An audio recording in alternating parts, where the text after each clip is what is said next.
Hello student, Vivekananda senior secondary school बड़ी साड़ी के यूट्यूब चैनल पर आप सभी का हार्दिक स्वागत है। आज मैं आपके सामने 12वीं कक्षा के हिंदी अनिवार्य विषय के बारे में कुछ चर्चा करने वाला हूँ। आगामी परीक्षा आपके लिए बेहतर हो और आज कुछ समय में जो है अंतिम समय में कैसे एग्ज़ाम के बारे में जो रणनीति होनी चाहिए और क्विक रिवीजन कैसे हमें करना चाहिए उसके बारे में चर्चा करेंगे। सबसे पहले बात करते हैं जो पत्र प्रारूप आपके प्रश्न में आने वाला है, उसमें महत्वपूर्ण दृष्टि से देखा जाए तो आपको अर्थशास्त्रीय पत्र, विज्ञप्ति और अधिसूचना पर जो है विशेष फोकस करना है, ये महत्वपूर्ण है। दूसरा,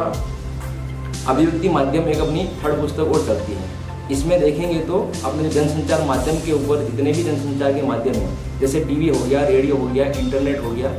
समाचार पत्र पत्रिकाएँ आदि जो हैं, इन पर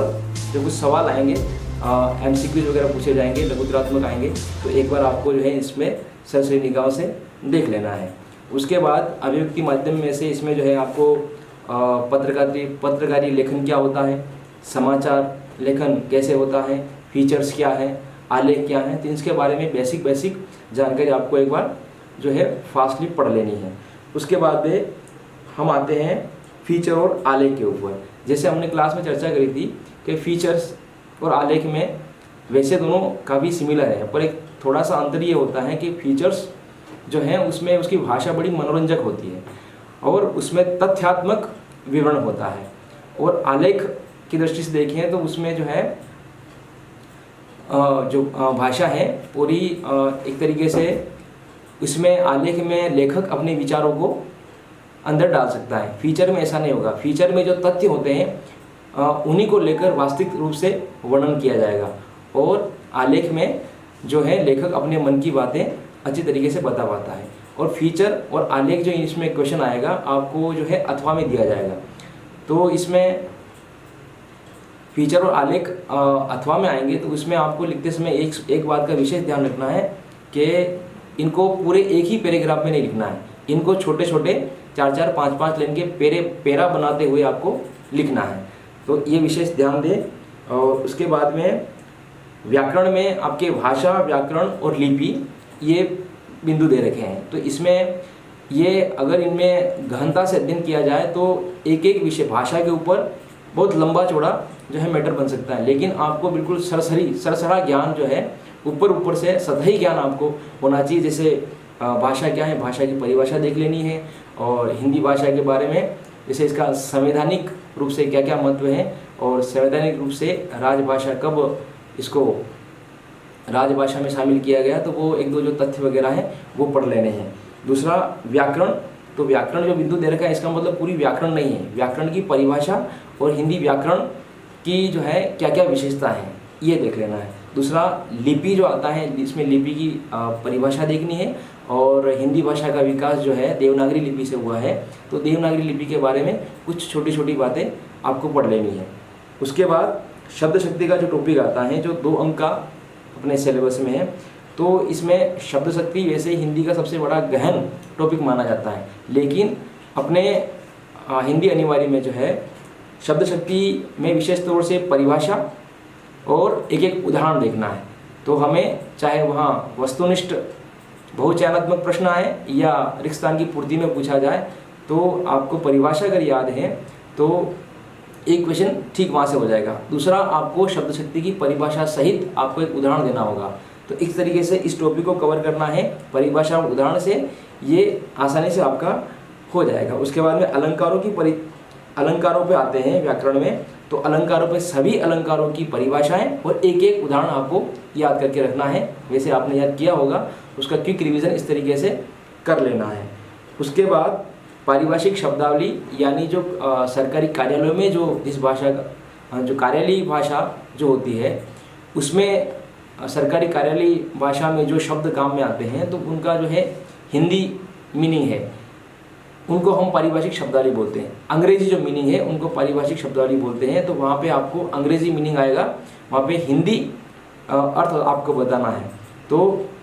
जैसा कि आपको लिखवाया गया है, तो उनमें से आपको उन सारे 150 शब्दों को एक बार सरसरी निगाहों से देखना है, नहीं तो इस पर आपको जो है विशेष अतिरिक्त समय नहीं लगाना है, क्योंकि अंतिम समय में एक तरीके से आपको याद नहीं होंगे। आप लगातार अगर 2-5 शब्द याद कर रहे हैं तो अंत में उनका रिवीजन कर लें, अन्यथा लास्ट समय में इसके ऊपर अतिरिक्त समय न लगाएं। उसके बाद सप्रसंग व्याख्या के जो प्रश्न आते हैं, जो 6 नंबर की हमें व्याख्या करनी है, तो हमें क्लास में हमने बात करी थी कि जो है काव्य खंड में अगर पद्य की व्याख्या देखें तो हरिवंश राय बच्चन जी की जो दोनों कविताएं हैं, आत्मपरिचय और एक गीत, इन दोनों को बहुत अच्छे से करना है। दूसरा सूर्यकांत त्रिपाठी निराला, इनकी बादल राग कविता की व्याख्या बहुत अच्छे से समझनी है। तीसरा तुलसीदास जी की जो कवितावली और लक्ष्मण मूर्छा और राम का विलाप, ये तीनों पाठ हरिवंश राय बच्चन, सूर्यकांत त्रिपाठी निराला और तुलसीदास, ये पद्यांश की दृष्टि से ये लेखक और इनके पाठ बहुत महत्वपूर्ण हैं। इनको बहुत अच्छे से करके जाइए, वह अथवा में आपसे व्याख्या पूछी जाएगी तो इनमें से आपका हो जाएगा। इसके साथ में जो है अगर गद्य खंड में बात करें तो गद्य खंड में जो है 3 चैप्टर जो है पठित गद्यांश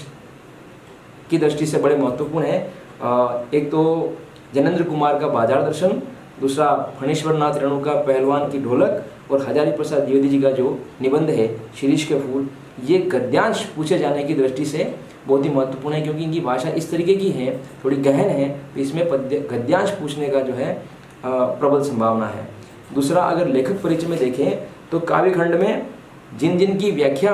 गद्य और पद्य में जिन जिन की व्याख्या अभी मैंने चर्चा करी कि इनकी व्याख्या महत्वपूर्ण है,